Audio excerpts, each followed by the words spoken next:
Hello everyone. सो इस video में हम पढ़ने वाले हैं इकोनॉमिक आइडियाज़ ऑफ चाणक्य, जिनको कौटिल्य के नाम से भी जाना जाता है।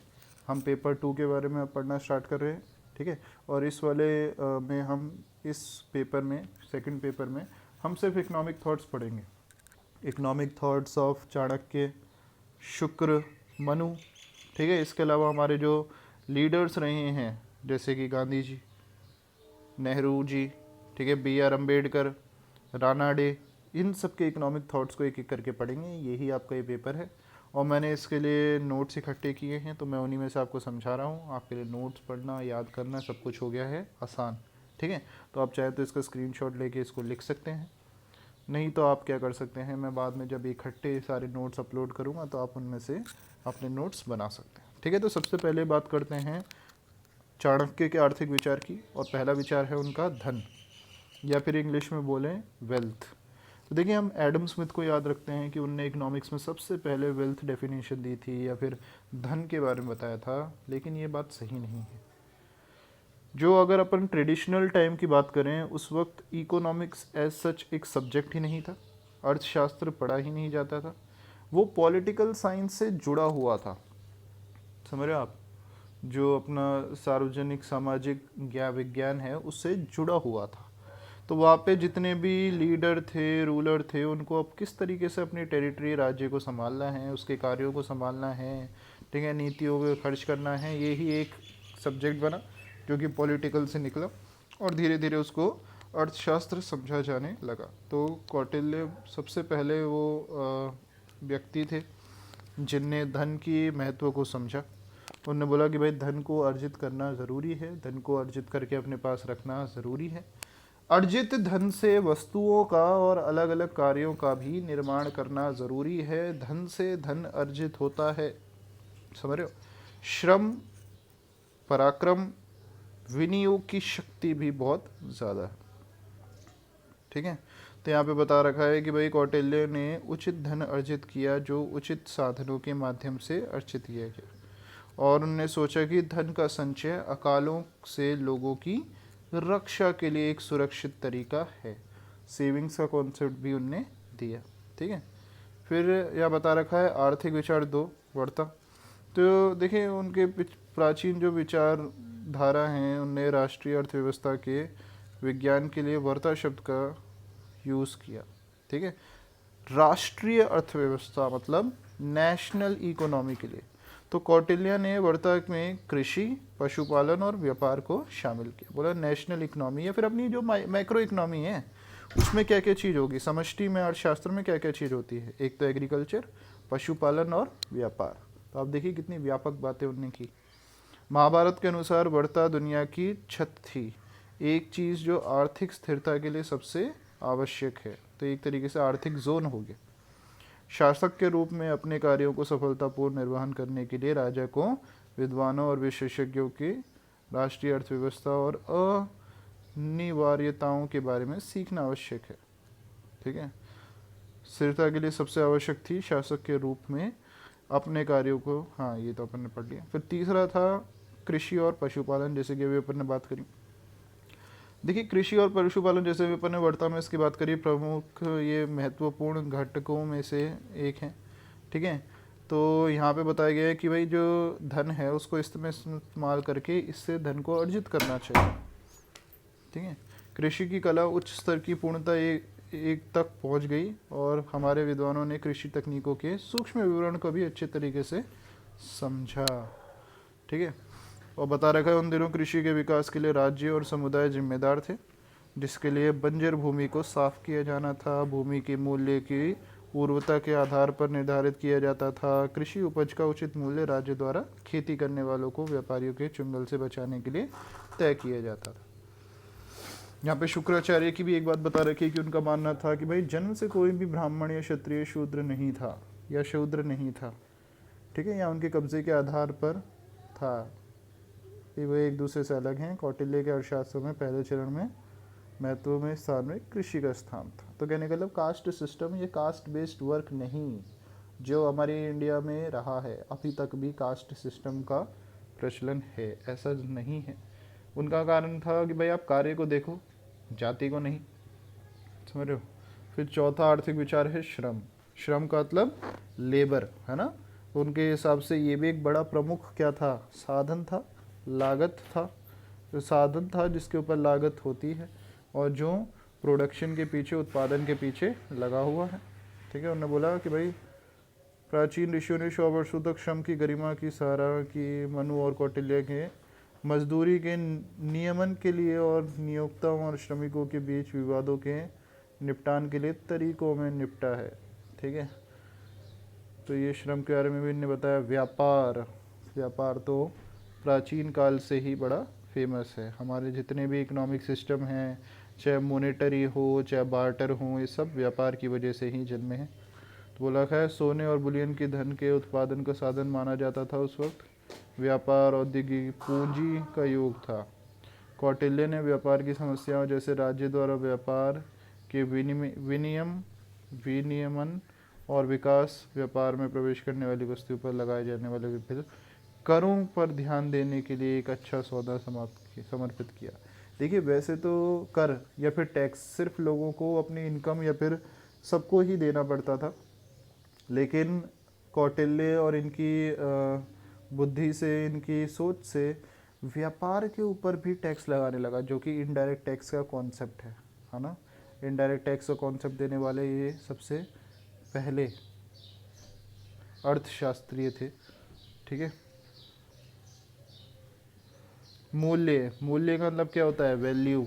मूल्य का मतलब वैल्यू, ये भी बड़ी एक इम्पॉर्टेंट चीज़ है ना। तो बोला यार मूल्य कैसे किसी का निहित हो, है ना। प्रत्येक वस्तु का जो मूल्य है समय और स्थान के अनुसार लेना चाहिए, लेकिन उसको कोई मूल्य नहीं हो सकता जो विनिमय होने में असमर्थ हो। कितनी बड़ी बात बता रखी। बोला मूल्य उसी का है जो एक्सचेंज हो जाए। जो एक्सचेंज हो ही ना पाए उसका कोई मूल्य ही नहीं है। देखिए, जब भी आप किसी चीज़ को खरीदते हैं तो उसके पीछे उसकी क्या होती है, एक्सचेंज वैल्यू होती है। हम 10 रुपये दे के चिप्स का पैकेट खरीदते हैं, है ना। हम 15,000 में एक छोटी टीवी खरीदते हैं, तो ये जो 15,000 हैं, 10 रुपये हैं, ये एक्सचेंज की वैल्यू है। उस वस्तु खरीदने की कुछ मूल्य थी, वो एक्सचेंज के वक्त पता चलती है। अगर मान लीजिए 15,000 रुपये में भी वो टीवी कोई ख़रीदने के लिए तैयार ना हो, 10 रुपये के पैकेट को, चिप्स को कोई ख़रीदने के लिए तैयार ना हो, मतलब उस वस्तु का कोई मूल्य नहीं है। फिर जनसंख्या, पॉपुलेशन के बारे में बताया गया। बोला इसको भी पढ़ना बड़ा ज़रूरी है। ये भी अपने आप में क्या है, एक इकोनॉमिक वेरिएबल है। ठीक है, पॉपुलेशन। ठीक है, क्योंकि उस वक्त निरंतर युद्ध होते थे और पॉपुलेशन का एक बड़ा एलिमेंट सेना में भी होता था। ठीक है ना, तो पॉपुलेशन भी एक समझने वाली बात थी। दासता, बोला एक दास को परिवार के सदस्य के रूप में माना जाता था और उसे अपमानजनक काम करने के लिए नहीं कहा जाता था। एक दास एक वंशानुगत घरेलू नौकर था जो अपनी व्यक्तिगत कमाई का उपयोग नहीं कर सकता था, संपत्ति का मालिक नहीं हो सकता था। ठीक है, तो भाई उसको पैसे वैसे तो नहीं दिए जाते थे, बस वो हमारे घर का एक मेंबर माना जाता था। ठीक है, घर का मेंबर को अपन पैसे थोड़ी देंगे। ठीक है, जैसे कि घर के कई सारे लोग भी घर में काम करते हैं, तो वो भी काम करता था, उसको पैसे वैसे नहीं दिए जाते थे, लेकिन हाँ उसके नाम पे कोई प्रॉपर्टी या फिर वो नहीं होती थी। कल्याणकारी राज्य, है ना। कल्याणकारी मतलब वेलफेयर स्टेट। वेलफेयर स्टेट का भी कंसेप्ट किसने दिया, हमारे कौटिल्य चाणक्य ने दिया। ठीक है, यहाँ पे एक बात शुक्राचार्य की भी बता रखी है कि शुक्राचार्य के अनुसार राज्य एक ऐसा वृक्ष है जिसके राजा जड़ है और परामर्शदाता मुख्य शाखाएं। सेनापति कम शाखाएं हैं, सेनाएं फूल और फल हैं, नहीं फूल और फूल है, लोग फल है और भूमि बीज है। कौटिल्य ने कहा राजा के विषयों की खुशी में उनके कल्याण में खुशी है। राज्य लोगों के आर्थिक कल्याण को बढ़ावा देने और अपने आर्थिक जीवन को पूरी तरह से विनियमित करने के लिए था। राज्य के आर्थिक कार्य, ठीक है, राज्य के आर्थिक कार्य कौन से होने चाहिए, जिससे आर्थिक लाभ क्या होगा, उससे संबंधित गतिविधियां क्या हैं, इसके ऊपर भी चाणक्य का पूरा विचार था। ठीक है, सार्वजनिक वित्त या फिर अपन बोल सकते हैं पब्लिक फाइनेंस, वेरी इंपॉर्टेंट। सार्वजनिक वित्त या फिर पब्लिक फाइनेंस, ठीक है, ये चीज़ भी उनने बोला। पब्लिक फाइनेंस, ठीक है, पब्लिक गुड्स जो कि पब्लिक के लिए बने हैं, जैसे कि मान लीजिए कोई एक गार्डन होता है, ठीक है, कोई बाज़ार होता है, कोई मान लीजिए बावली है, स्टेपवेल्स होती है ना बावली, या फिर कोई और नहाने की स्थल है कुछ और, ये जो पब्लिक गुड्स हैं इसके ऊपर किसको खर्च करना चाहिए, इसके ऊपर सरकार को खर्च करना चाहिए। लोगों को आंतरिक सुरक्षा प्रदान करने के अधिकारी सरकार हैं, ठीक है। उनके देखो करों से आय का जो विभाजित किया गया वो 3 प्रकार के हैं, मतलब देश में उत्पादित वस्तुओं पर करों से आय, राजधानी में उत्पादित वस्तुओं पर करों से आय, और आयात निर्यात पे लगाए गए करों से आय। इस तरीके से उनकी करों से आय होती थी। फिर 2 प्रिंसिपलों का पालन किया जाता था। 1 वर्ष में 1 बार कर लगाया जाना चाहिए, बोझ साबित नहीं होना चाहिए। भुगतान करने की क्षमता के अनुसार कर लगाया जाना चाहिए। देखिए कितने बड़े बड़े कॉन्सेप्ट चाणक्य ने दिए। टाउन प्लानिंग सामाजिक सुरक्षा के बारे में उन्होंने बोला, ठीक है। सामाजिक सुरक्षा मतलब सोशल सिक्योरिटी। टाउन प्लानिंग किस तरीके से टाउन के लेआउट होना चाहिए, गांव में कौन सी चीज़ कहाँ पे होनी चाहिए, रहन सहन कहाँ होना चाहिए, जो अपना खेती बाड़ी या फिर कार्य चल रहे हैं वो कहाँ होने चाहिए, ये सब चीज़ों का भी उनने कंसेप्ट बताया। निजी संपत्ति मतलब प्राइवेट प्रॉपर्टी।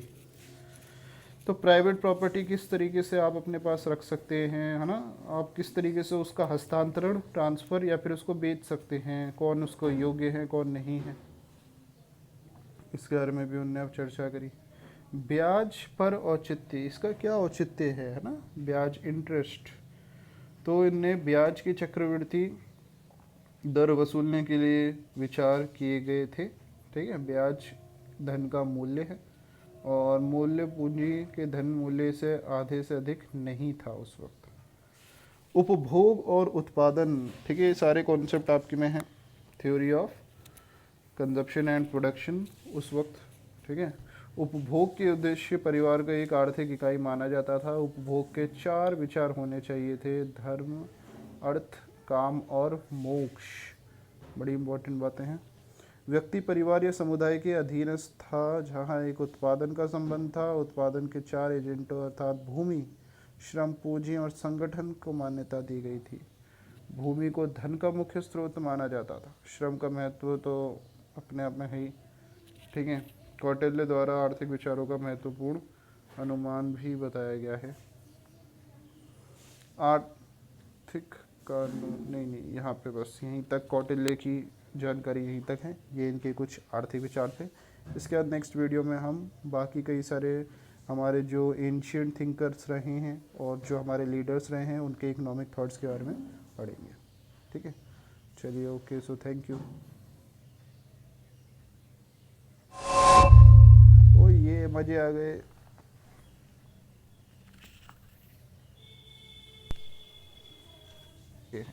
उनका मानना ये था कि भाई अपन